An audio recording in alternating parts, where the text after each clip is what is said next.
नमस्कार, मैं हूं आपके साथ इश्तियाक अहमद और आप देख रहे हैं आर्य न्यूज।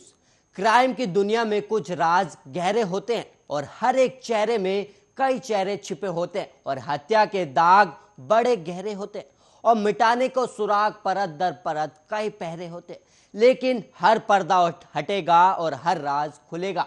क्राइम सीन में बसता हर अपराधी फिरेगा। और नमस्कार, क्राइम सीन में स्वागत है आपका और सभी का आपके साथ। मैं हूं इश्तियाक अहमद और एक बार फिर से मैं हाजिर हूं क्राइम में छिपी गुत्थी को सुलझाने के लिए। और आज हम क्राइम सीन में खबरों की शुरुआत करेंगे पश्चिम बंगाल से, जहां पर फेसबुक ने एक पत्नी की जान ले ली।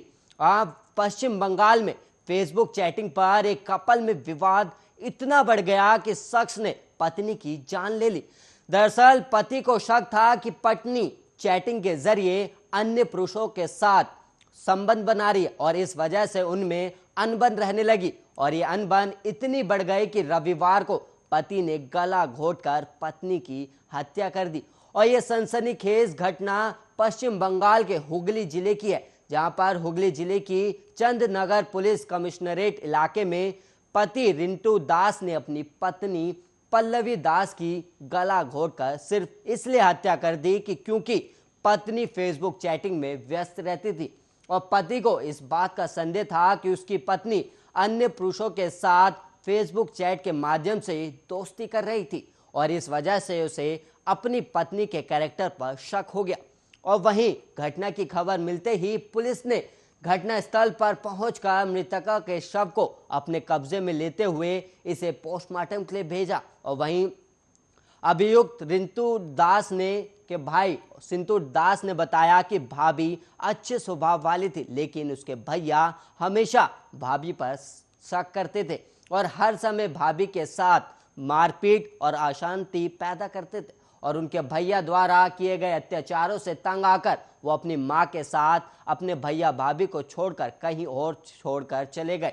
और अभियुक्त की मां मना दास ने बताया कि उनकी बहू पल्लवी दास को फेसबुक चैटिंग का शौक था, जिसके कारण पति पत्नी में हमेशा अनबन और खटपट बनी रहती थी। और इसी हत्या के बारे में जानकारी देते हुए चंदनगर कमिश्नरेट के डीसीपी हेडक्वार्टर प्रवीण प्रकाश ने बताया कि पुलिस ने अभियुक्त पति रिंटू दास को आईपीसी की धारा 302 और 498 के अंतर्गत गिरफ्तार कर लिया है और इस मामले में आगे की कार्रवाई की जा रही है।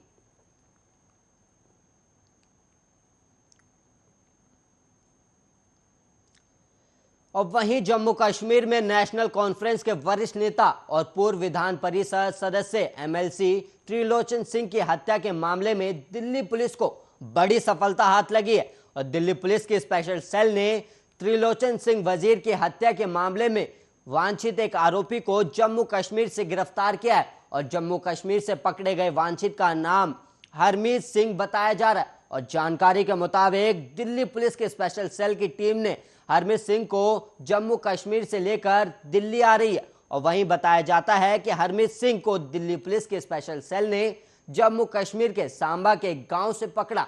और दिल्ली पुलिस के स्पेशल सेल को नेशनल कॉन्फ्रेंस के पूर्व एमएलसी त्रिलोचन सिंह वजीर की हत्या के मामले में काफी समय से तलाश थी। और हरमीत के जम्मू कश्मीर में होने की जानकारी के आधार पर स्पेशल सेल ने उसे छापेमारी कर पकड़ लिया। और वहीं आपको बता दें कि दिल्ली पुलिस की क्राइम ब्रांच की टीम ने पिछले हफ्ते जम्मू से एक युवक को भी गिरफ्तार किया था और इस युवक को त्रिलोचन सिंह वजीर की हत्या का कबूलनामा इंटरनेट पर पोस्ट करने के मामले में गिरफ्तार किया गया था। और इंटरनेट पर त्रिलोचन सिंह वजीर की हत्या का कबूलनामा वायरल हो गया था। और अभी चंद रोज पहले दिल्ली पुलिस की क्राइम ब्रांच की टीम ने 15 सितंबर को दिल्ली पुलिस ने वजीर हत्याकांड में ही राजू गांजा के नाम का एक आरोपी गिरफ्तार किया था।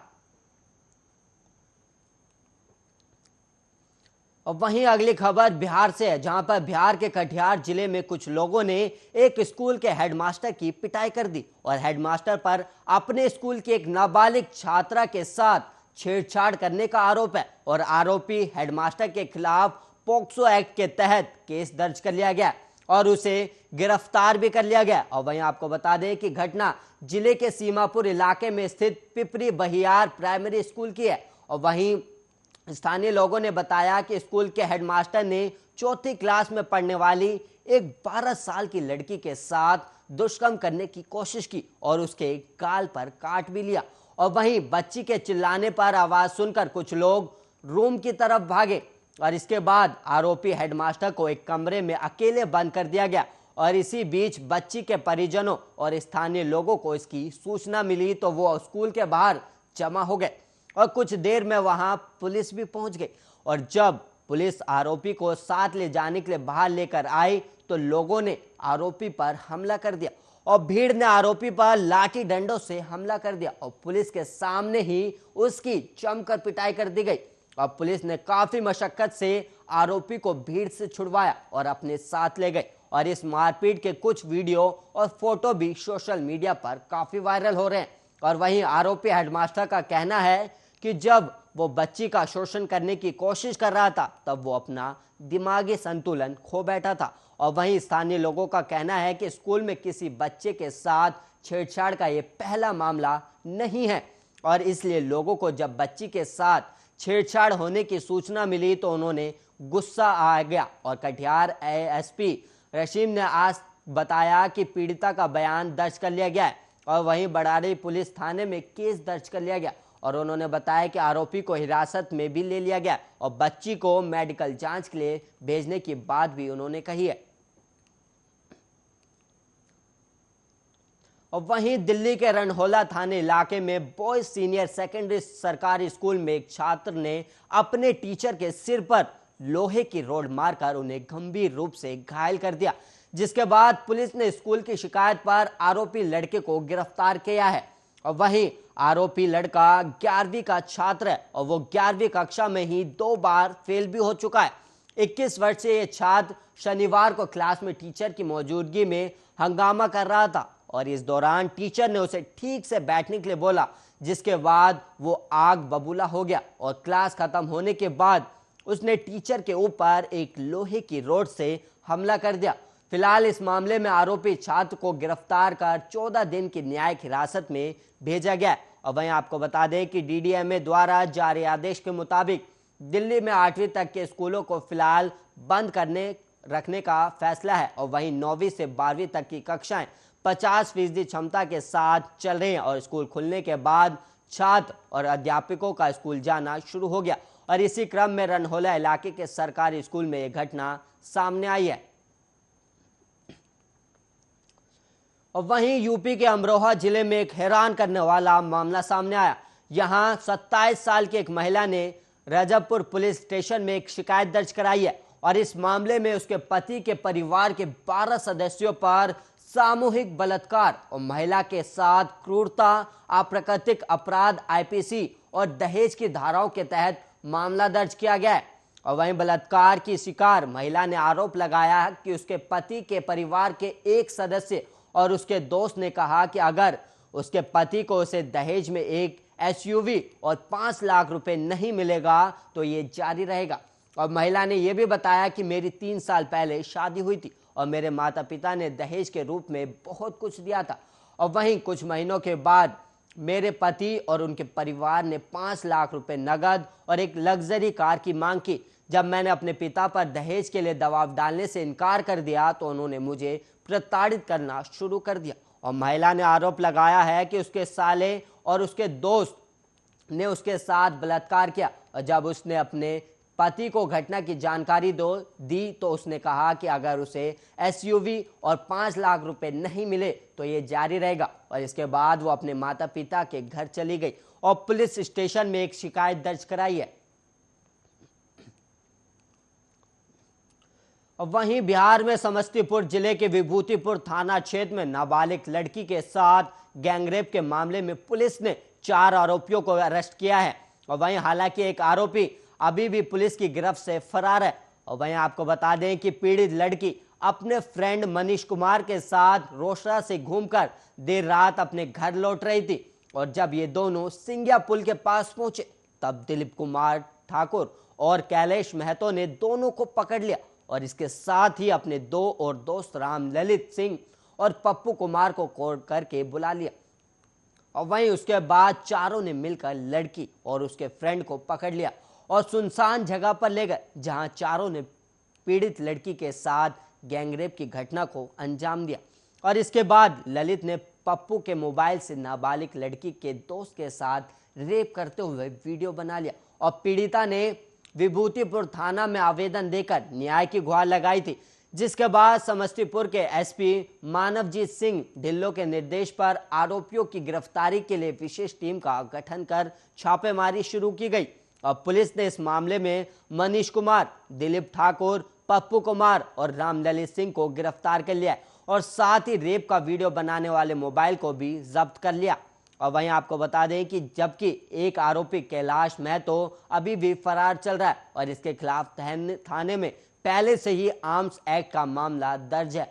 और वहीं एसडीपीओ शहरियार अख्तार ने बताया कि गिरफ्तार आरोपियों ने पुलिस के सामने गैंगरेप की घटना में अपनी संलिप्तता स्वीकार कर ली है और इस मामले में नाबालिग लड़की का दोस्त भी शामिल है और रेप का वीडियो उसी के साथ रिकॉर्ड हुआ है। और वहीं डीएसपी ने समस्तीपुर पुलिस अधीक्षक को इस कांड में संलिप्त आरोपियों को गिरफ्तार करने में अहम भूमिका निभाने वाले पुलिस अधिकारियों को पुरस्कृत करने की सिफारिश भी की है। और वहीं महाराष्ट्र के वाशिम जिले में एक मंदिर की रखवाली करने वाले बुजुर्ग दंपत्ति की उनके घर में ही संदिग्ध हालत में लाश मिलने से जिले में हड़कंप मच गया। पुलिस भी इस मामले में चकरा गई है क्योंकि बुजुर्ग आदमी की लाश खून से लथपथ थी और महिला के होंठों पर हल्का झाग था और पुलिस को कमरे की कुंडी भी अंदर से बंद मिली। और वहीं वाशिम जिले में डवा गांव से 2 किलोमीटर की दूरी पर नंगेनाथ महाराज का मंदिर है, जिसकी रखवाली देशमुख दंपत्ति करते थे और 19 सितंबर की दोपहर पुलिस को सूचना दी गई कि घर में बुजुर्ग दंपत्ति की लाश पड़ी है और जिले के एसपी अपनी टीम के लेकर वहां पहुंचे तो पाया कि 60 वर्षीय गजानंद देशमुख की लाश खून से लथपथ है और बाजू में उनकी 55 वर्षीय पत्नी निर्मला देशमुख की लाश भी पड़ी थी और उसके शरीर पर कोई जख्म नहीं था, बल्कि गले को किसी कपड़े से दबाने का प्रमाण मिले और वहां पास में कुल्हाड़ी भी पड़ी थी। और एसपी वसंत परदेशी ने बताया कि हमें जानकारी मिलते ही हम वहां पहुंचे तो घर की कुंडी अंदर से बंद थी, जहां मृतक गजानंद के शरीर पर जख्म के निशान है और वही मृतक निर्मला के शरीर पर कोई जख्म नहीं है, लेकिन होठों पर हल्का झाग दिखाई दिया है और प्राथमिक तौर पर यह हत्या का मामला नजर आता है और लाशों के पास 2 छोटी बोतलें भी पड़ी हुई थी। और वहीं कोलकाता में मां के बगल में सोने के दौरान तकिए से दबकर एक नवजात बच्ची की मौत हो गई और 23 दिन की बच्ची अपनी मां के बगल में सो रही थी और उसी समय तकिए के नीचे आ जाने से उसकी दम घुटने से मौत हो गई। और यह घटना शनिवार को पूर्वी कोलकाता की प्रगति मैदान थाना क्षेत्र में हुई और मध्यम ग्राम निवासी दिवाकर मंडल की पत्नी अर्पणा दास ने 23 दिन पहले एक बच्ची को जन्म दिया था और बच्ची के जन्म के बाद से ही अपर्णा प्रगति मैदान के उच्चपोटा इलाके में अपने पिता के घर रह रही थी और शनिवार को अपर्णा दोपहर का खाना खाने के बाद बच्ची के साथ सो गई, लेकिन जब वो उठी तो बच्ची हादसे का शिकार हो चुकी थी। दरअसल बच्ची बेड से नीचे ना गिरे इसके लिए मां ने तकिए को एक के ऊपर एक करके उसके बगल में रख दिया और वहीं लेकिन अपर्णा जब नींद से उठी तो उसने देखा कि उसकी बच्ची तकिए के नीचे दबी है और उसने फौरन बच्ची के मुंह से तकिए हटाया, लेकिन उसके शरीर में कोई हलचल नहीं हुई और ये देख महिला के घर वालों को आवाज लगाई और इसके बाद बच्ची को आनन फानन में एनआरएस मेडिकल कॉलेज अस्पताल ले जाया गया, लेकिन वहां डॉक्टरों ने उसे मृत घोषित कर दिया और खबर मिलते ही पुलिस ने शव को कब्जे में लेकर पोस्टमार्टम के लिए भी भेज दिया। और वहीं पुलिस सूत्रों के अनुसार प्रगति मैदान थाना पुलिस ने मामले में अप्राकृतिक मौत का केस दर्ज किया और वहीं इस घटना के बाद से मृत बच्ची के परिवार में कोहराम मच गया और मां का रो रो कर बुरा हाल है। और वहीं पति पत्नी के रिश्ते को दुनिया में सबसे ज्यादा भरोसेमंद माना जाता है, लेकिन बिहार के मुजफ्फरपुर में अपने पति को ठिकाने लगाने के लिए पत्नी ने क्रूरता की सारी हदें पार कर दी और वहीं आरोप है कि महिला ने अपने प्रेमी और बहन और बहनोई के साथ मिलकर पहले तो पति की हत्या कर दी और फिर लाश के टुकड़े टुकड़े कर उस पर केमिकल डालकर उसे नष्ट करने की कोशिश की। और यह मामला मुजफ्फरपुर के सिकंदरपुर नगर थाना क्षेत्र का है, जहां 30 साल के राकेश की हत्या का आरोप उसकी पत्नी राधा और उसके प्रेमी सुभाष और बहन बहनोई पर लगा है। और शव को ठिकाने लगाने के लिए महिला के प्रेमी सुभाष ने किराए के फ्लैट में लाश को कई टुकड़ों में काटा और लाश को गलाने के लिए केमिकल का इस्तेमाल किया जा रहा था कि उसी दौरान धमाका हो गया, जिसके बाद आसपास के लोगों ने पुलिस को सूचना दी। और पुलिस जब मौके पर पहुंची तो फ्लैट के अंदर शव के फैले टुकड़ों को देखकर पुलिस दंग रह गई और पुलिस ने शव को पोस्टमार्टम के लिए भेज दिया और मामले की फोरेंसिक टीम से जांच शुरू करवाई। और इसके बाद शव की पहचान सिकंदरपुर के ही रहने वाले राकेश के रूप में हुई, जो राधा का पति था।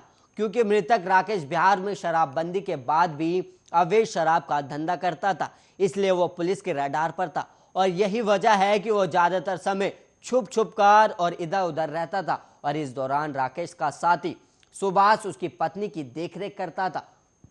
और वहीं कुछ समय बाद ही दोनों को एक दूसरे से प्रेम हो गया। और इसके बाद महिला राधा ने प्रेमी के साथ मिलकर पति राकेश को रास्ते से हटाने का फैसला कर लिया, जिसमें उसकी बहन और बहनोई भी शामिल हो गए। और राधा ने तीज के मौके पर पति राकेश को घर बुलाया और प्रेमी सुभाष के संग मिलकर उसकी निर्मम हत्या कर दी गई, जिसमें महिला के बहन और बहनोई ने भी साथ दिया। और हत्या की सनसनीखेज वारदात को लेकर सिकंदरपुर थाने के प्रभारी हरेंद्र तिवारी ने बताया कि इस मामले में मृतक की पत्नी और उसकी बहन और बहनोई के पति और वहीं महिला के प्रेमी सुभाष के खिलाफ हत्या का मामला दर्ज किया गया। और पुलिस अधिकारी ने बताया कि हत्या का कारण पत्नी का सुभाष नाम के शख्स से अवैध संबंध होना बताया जा रहा है।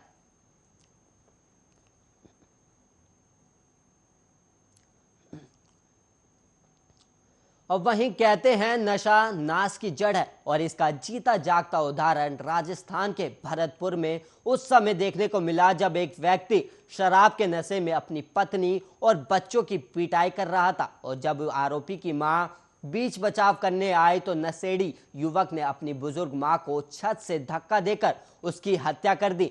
और आरोपी नशेड़ी की पत्नी ने अपने पति के खिलाफ पुलिस में सास की हत्या करने का मामला दर्ज कराया।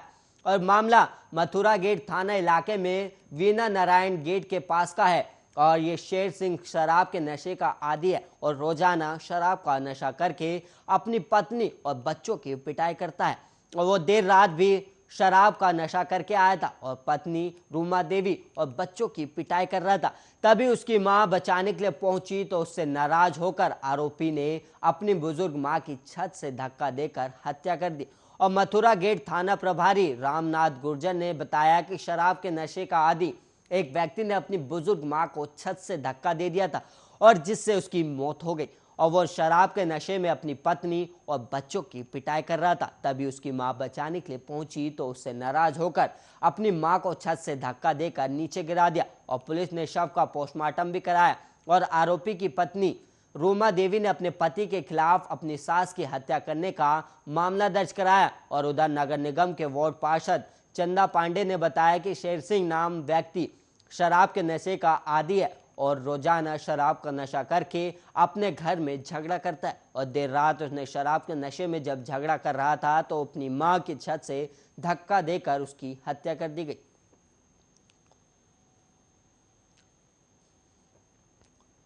वहीं पंजाब के पटियाला में 75 वर्षीय सेना के सेवानिवृत्त मेजर की हत्या कर दी गई। और मामला पसियाना थाने के अंतर्गत संत एनक्लेव का है। और पुलिस के मुताबिक कातिल कोई और नहीं बल्कि मेजर ने जिस कामवाली की बेटी को अपनी बेटी की तरह पालकर बड़ा किया, उसी युवती ने साथियों के साथ मिलकर जायदाद हथियाने के लिए मेजर का कत्ल कर दिया। और पुलिस ने मामले में 4 आरोपियों को नामजद कर लिया है, लेकिन किसी की गिरफ्तारी नहीं हो सकी है। और वहीं जांच अधिकारी थाना पसियाना के एसआई सोहन सिंह ने बताया कि वो पुलिस पार्टी के साथ गश्त पर थे। और इस बीच संत एनक्लेव निवासी 75 साल के मेजर जसबीर सिंह के घर से पहले चीखने की आवाज सुनाई दी और इसके बाद कुछ लोगों के बाहर निकलने पर पड़ोसियों ने सूचना दी। और इसके आधार पर मौके पर पहुंची लोगों की मौजूदगी में घर का दरवाजा तोड़कर जब पुलिस अंदर दाखिल हुई तो वहां का दृश्य देखकर सभी दंग रह गए और दीवारों पर खून के धब्बे थे। जबकि बाकी जगह से खून साफ कर दिया गया था। हालांकि घर से कोई सामान गायब नहीं था, लेकिन मेजर लापता थे, जिससे पुलिस को शक हुआ कि मेजर के साथ कुछ गलत हो गया है। और इसके आधार पर जब जांच की गई तो सामने आया कि मेजर की पत्नी और बेटे की मौत हो चुकी है, जबकि बेटी की शादी के बाद कनाडा में रहती थी और वहीं अकेले होने के कारण मेजर पिछले कई सालों से घर में काम करने वाली महिला प्रिया की बेटी सिमरन को अपनी बेटी मान उसका सारा खर्च उठाते थे। और कुछ समय पहले सिमरन मोहाली जाकर एक पीजी में रहने लगी थी और पुलिस के मुताबिक सिमरन ने एक अन्य युवती कमल निवासी गांव कंडाला और 2 युवकों सतनाम सिंह निवासी बलहेड़ी गन्हौर और यशमनदीप सिंह निवासी के साथ मिलकर मेजर की जायदाद हथियाने के लिए कत्ल की साजिश रची है। और वहीं बिहार की राजधानी पटना में जिम ट्रेनर को गोली मारने की घटना में एक नया खुलासा हुआ है और जांच के दौरान पता चला कि खुशबू और जिम ट्रेनर विक्रम ने 1100 बार मोबाइल पर बातचीत की थी और ये बातचीत इसी साल जनवरी से लेकर हुई थी। और इन बातचीत के आधार पर डॉक्टर की पत्नी और जिम ट्रेनर के बीच रिश्ते को लेकर कई तरह के सवाल भी उठ रहे हैं। और वहीं आपको बता दें कि पटना पुलिस ने जिम ट्रेनर विक्रम की हत्या के प्रयास के मामले में जनता दल यूनाइटेड के नेता डॉक्टर राजीव कुमार सिंह और उनकी पत्नी खुशबू को हिरासत में लिया था। हालांकि बाद में दोनों को छोड़ दिया गया और इस मामले में नाम सामने आने के बाद जेडीयू की डॉक्टर्स विंग्स के प्रदेश उपाध्यक्ष रहे डॉक्टर राजीव को उनके पद से हटा दिया गया।